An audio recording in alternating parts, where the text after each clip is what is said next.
이제 리플이 법적 문제에서 해방될 것 같습니다. SEC와의 합의가 발표될 예정이기 때문인데요. 소송 해결에 대한 기대감으로 XRP는 다른 코인들에 비해서 강세를 보이고 있습니다. 그래서 부자들은 XRP를 비트코인 다음으로 많이 모아놓고 지켜보고 있는데요. 자, 이번 영상 아주 중요합니다. 오늘도 구독과 좋아요 한 번씩 눌러주시고 영상 끝까지 시청해주시기 바라겠습니다. 이번 주에 진행 중인 XRP와 리플 간의 합의 협상은 단순한 법적 분쟁을 넘어서는 암호화폐 시장 전체의 분수령이 될 수 있습니다. 무엇보다 중요한 것은 SEC가 이더리움처럼 XRP를 상품으로 분류할 가능성을 적극 검토 중이라는 사실인데요. 이건 2024년 7월에 판사가 XRP의 프로그램 매매를 증권이 아니라고 판단한 것에 근거하고 있죠. 만약 XRP가 상품으로 공식 분류된다면 이건 XRP 현물 ETF 승인으로 이어질 가능성이 매우 높아집니다. 그렇게 되면 그레이스케일 같은 대형 기관 투자자들의 막대한 자금 유입을 기대할 수 있게 되는 거죠. 합의 협상에는 몇 가지 핵심 쟁점이 있는데요. 가장 눈에 띄는 부분은 벌금 규모와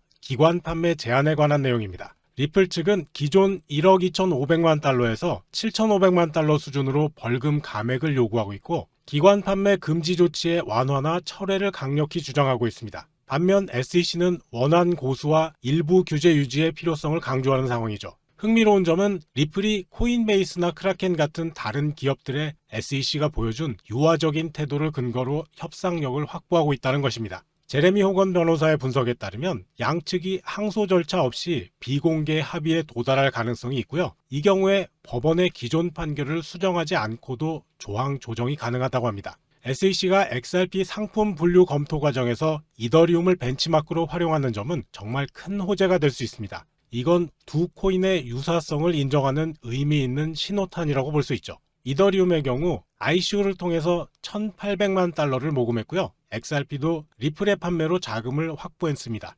이더리움이 스마트 계약 플랫폼으로 발전했듯이 XRP는 실시간 국제 결제 솔루션으로 활용되고 있죠. 특히 SEC가 주목하고 있는 부분은 이더리움이 사후적인 활용성 강화를 통해서 상품 지위를 획득한 점인데, XRP의 결제 인프라 실적이 초당 1,500건을 처리할 수 있는 능력을 보여주면서 유사한 맥락에서 평가받고 있는 상황입니다. 이건 하위 테스트 재해석을 통해서 XRP가 투자 계약 요소를 벗어날 수 있는 강력한 근거가 될 수 있습니다. 전문가들의 예측 시나리오를 살펴보면 XRP가 이더리움과 동등한 상품으로 분류될 확률이 45%로 가장 높게 나타나고 있습니다. 그리고 기관 판매 한정 증권 유지는 30%, 전면 증권 재분류는 15%, 분류 유예는 10% 확률로 전망되고 있죠. 특히 찰스 가스파리노 폭스 기자는 이더리움 사례가 XRP 재분류의 법적 청사진 역할을 할 것이라고 언급하면서 4월 16일 항소 마감 전 합의 가능성을 시사했습니다. 이번 벤치마크 검토가 성공적으로 결론이 도출된다면 XRP 가격은 현재 2.33달러에서 7.8달러까지 급등할 전망이고요. 더 나아가서 에이다나 솔라나 같은 다른 알트코인의 재분류 요청도 증가할 것으로 예상됩니다. 이는 CFTC 관할권 확대를 통한 미국 암호화폐 규제 체제 전반의 긍정적 개편으로 이어질 수 있는 획기적인 전환점이 될 것입니다. 자, 비트코인과 공포 탐욕 지수의 상관관계가 약 0.42로 나타났습니다. 이건 양의 상관관계를 의미하는데요. 쉽게 말해서 둘이 같은 방향으로 움직인다는 겁니다. 제가 이 데이터를 보고 놀란 이유는 이론적으로는 공포가 커질 때 가격이 낮고 탐욕이 높을 때 가격이 높아야 하는데 실제 수치로 확인이 된 거죠. 이런 상관관계를 이해하면 시장 심리와 가격 움직임을 더 정확하게 예측할 수가 있습니다. 기간별로 상관관계를 살펴보면 훨씬 더 흥미로운 사실이 드러납니다. 최근 1년 동안 상관계수는 약 0.43이었는데요. 최근 90일 동안은 이 수치가 0.54로 크게 증가했습니다. 이건 정말 중요한 변화인데요. 비트코인 가격과 공포 탐욕 지수 간의 연관성이 최근 들어서 더욱 강해졌다는 의미입니다. 저도 종목을 사고 팔면서 느꼈던 부분인데, 요즘은 시장 심리가 가격에 미치는 영향이 과거보다 훨씬 더 커진 것 같습니다. 하지만 상관계수만으로는 알 수 없는 부분이 있었는데요. 상관계수는 일반적인 시장 상황에서의 평균적인 움직임을 보여주지만 극단적인 상황에서는 어떨까요? 이 궁금증을 해결하기 위해서 공포가 극단적으로 높은 구간, 예를 들어서 공포지수가 20 이하인 부분, 그리고 반대로 탐욕이 극단적으로 높은 구간, 탐욕지수가 80 이상인 부분만 따로 분석해 봤습니다. 그랬더니 그 결과는 아주 놀라웠는데요. 시장이 극단적인 공포에 빠졌을 때는 상관계수가 0.015로 거의 상관이 없었고요. 극단적인 탐욕 상태일 때는 상관계수가 마이너스 0.33으로 오히려 음의 상관관계가 나타났습니다. 이 분석 결과로부터 우리는 세 가지 중요한 결론을 도출할 수 있습니다. 첫 번째, 탐욕이 너무 높아지면 80 이상인 구간, 이런 구간 있죠? 이때는 오히려 가격이 하락할 가능성이 커집니다. 음의 상관관계가 이걸 증명하죠. 둘째, 공포가 극단적으로 낮아지면 20 이하인 구간, 이런 구간이죠. 반등 가능성은 있지만 즉각적인 가격 반등은 크지 않을 수 있습니다. 셋째, 투자자들은 이런 패턴을 활용해서 탐욕 구간에서는 조심하고 공포 구간에서는 매수 기회를 노려볼 수 있습니다. 제 경험에 비춰봐도 공포 구간에서는 사람들이 두려움 때문에 쉽게 매수를 하지 못하고요. 탐욕 구간에서는 많은 사람들이 차익 실현을 위해서 매도하는 경향이 있습니다. 이런 심리를 이해하고 역발상 투자를 한다면 더 나은 성과를 낼 수 있을 텐데요. 이런 분석 결과를 현재 시장 상황에 적용해보면 더 흥미롭습니다. 지금 비트코인 가격 얼마예요? 88,722달러 정도 되죠. 공포 탐욕 지수는 21점, 극단적 공포 상태입니다. 앞서 분석한 대로라면 이런 극단적 공포 상황은 좋은 매수 기회가 될 수 있습니다. 바이낸스 CEO 리처드 텅이 강조했듯이 이번 하락은 단지 전술적 후퇴일 뿐이고요. 역사적으로 이런 조정 이후에는 항상 더 강한 반등이 있었습니다. 마이클 반데포페도 패닉 심리가 극대화될 때가 강한 반등의 신호라고 언급했죠. 현재 암호화폐 ETF 시장의 성장세와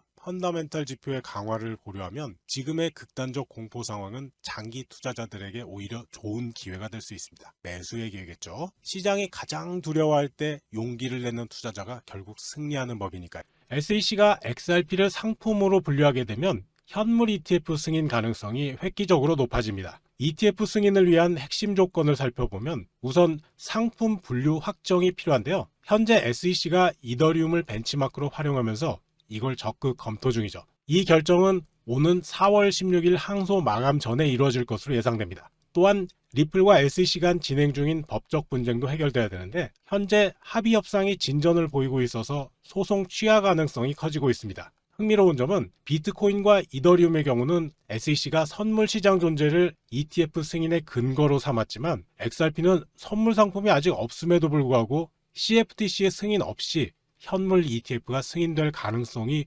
논의되고 있다는 것입니다. 전문가들이 분석한 ETF 승인 시나리오를 보면 가장 높은 확률인 45%로 올해 2분기 승인이 예상됩니다. 이는 상품 분류와 소송 합의가 완료될 경우의 시나리오죠. 다음으로 30%의 확률로 올해 4분기 승인이 예상되는데 이거는 부분적 합의 후 추가 협상이 필요한 경우입니다. 세 번째로는 15%의 확률로 내년 이후로 승인이 미뤄지는 경우인데요. 이거는 규제가 지속될 때의 시나리오입니다. 마지막으로 가장 낮은 10%의 확률로 증권 분류가 유지돼서 승인이 불가능한 경우도 있습니다. 그레이스케일을 포함한 7개 기관이 이미 XRP ETF 신청서를 제출했고요. 블룸버그 분석가 제임스 세이파트는 상품 분류 시 6개월 내 승인 가능성 65%라고 전망했습니다. 물론 ETF 승인에는 몇 가지 장애물이 존재합니다. SEC 내 보수파의 반발 가능성, XRP의 높은 가격 변동성, 그리고 기관 투자자 보호 메커니즘 미비 등이 그것이죠. 하지만 리플은 이에 대응하기 위해서 실시간 결제 네트워크인 리플렛을 활용해서 유동성을 증명하고 ISO 2022 표준을 준수하면서 금융기관 통합을 확대하고 있습니다. 또한 SEC와의 벌금 협상에서도 1억 2,500만 달러에서 7,500만 달러로 조정을 제한하고 적극적으로 협상 중이죠. ETF가 승인된다면 XRP 가격은 현재 2.33달러에서 7.8달러까지 급등할 것으로 전망되고요. 기관 투자 비중도 현재 12%에서 35%까지 증가할 걸로 예상됩니다. 나아가서 총 480억 개의 XRP 유통량 중에서 30% 이상이 ETF로 유입될 걸로 추정되고요. 이렇게 되면 에이다나 솔라나 같은 다른 알트코인의 ETF 승인도 촉발시킬 전망입니다. 이번 리플과 SEC 간의 합의 가능성은 놀랍게도 75% 이상의 높은 확률로 예상되고 있습니다. 이는 4월 16일 항소 마감일 전에 양측이 타협점을 찾을 가능성이 매우 크다는 의미인데요. 여기에는 몇 가지 중요한 근거가 있습니다. 우선 SEC가 최근 코인베이스나 크라켄 같은 기업들과의 소송을 철회하는 추세를 보이고 있는데 이런 유화적인 태도가 리플 사례에도 적용될 가능성이 크죠. 그리고 트럼프 행정부의 친암호화폐 정책 기조가 SEC의 입장 변화에 영향을 미치고 있는 것으로 보입니다. 협상의 주요 쟁점들도 긍정적인 방향으로 진전되고 있는데 벌금 규모는 1억 2,500만 달러에서 7,500만 달러 수준으로 30%가량 인하될 가능성이 있고요. 2023년 판결 조건에 포함된 기관 판매 제한도 부분적으로 철회될 걸로 예상됩니다. 법률 전문가들의 시나리오별 평가를 살펴보면 4월 중순 전에 합의가 이루어질 확률이 55%로 가장 높게 나타나고 있습니다. 그 다음으로는 부분 합의 후 추가 협상이 이루어질 확률이 25%, 항소로 계속 이어질 가능성이 15%, 합의가 완전히 무산될 가능성은 단 5%에 불과합니다. 프레드리스 폴리 변호사는 4월 16일 항소 서류 제출 전 합의는 필연적이라고 강조했고요. 제레미 호건 변호사도 비공개 합의를 통해 법원 판결을 번복하지 않고도 조건 조정이 가능하다고 분석했습니다. 물론 SEC 내 보수파의 반발 가능성이나 기존 판결의 법적 구속력 문제, XRP 유통량 급증에 따른 시장 불확실성 같은 리스크 요인도 존재하지만 전반적인 상황은 긍정적으로 진행되고 있습니다. 이런 합의가 시장에 미칠 영향도 주목할 만합니다. 만약 긍정적인 합의가 이루어진다면 XRP 가격은 현재 2.33달러에서 단기적으로 4.29달러까지 그리고 올해 말에는 7.8달러까지 상승할 걸로 전망됩니다. ETF 승인과 관련해서는 XRP가 상품으로 분류될 경우 6개월 내에 65%의 승인 가능성이 있다고 분석되고 있죠. 4월 16일 항소 마감일, SEC의 이더리움 벤치마크 결론, 트럼프 행정부의 압력 등이 이번 합의의 최종 판단 기준점이 될 걸로 보입니다. 따라서 이번 주 협상은 SEC의 규제 프레임워크 정비 필요성과 리플의 기관 시장 진출 열망이 만나는 절호의 기회로 역사적 합의가 성사될 가능성이 매우 높습니다. CBDC, RLUSD, ETF, SEC 소송 해결, 전략적 비축 자산 선정의 나스닥 상장까지 리플의 호재는 앞으로도 계속되니까 장기 투자하실 분들, 특히 부자 되시려고 코인 사모으시는 분들은 반드시 리플 갖고 계셔야 됩니다. 오늘 영상은 여기까지입니다. 시청해주셔서 감사하고요. 제 영상이 도움되셨다면 구독, 좋아요, 영상 알림 설정 꾹 눌러주세요. 여러분과 평생 함께 하겠습니다.